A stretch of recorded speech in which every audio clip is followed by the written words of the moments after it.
Zee Marathi, चर्चा ही होणारच.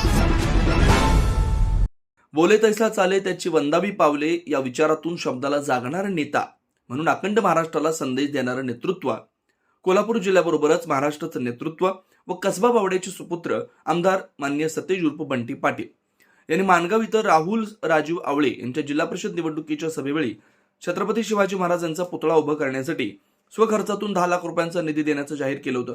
त्यास अनुसरून आज काँग्रेस कमिटीत नूतन जिल्हा परिषद व पंचायत समिती सदस्य सत्कारवेळी खासदार छत्रपती शाहू महाराज यांच्या हस्ते 10 लाखांचा चेक जिल्हा परिषद सदस्य राहुल आवळे यांच्याकडे सुपूर्द करून सतेज विकास पर्वाची सुरुवात केली.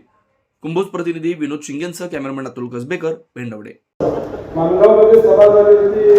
राहुल राजीव बाबांचा मुलगा उभारला होता आणि तिथल्या लोकांची इच्छा होती तिथं शिवाजी महाराजांचा पुतळा उभारला. मी तिथं शेवटची सभा होती आणि भाषणात जाहीर केलं होतं की हे गुलाल आमच्या उमेदवार टाका, वैयक्तिक 10 लाख रुपये देतो म्हणून सांगितलं होतं.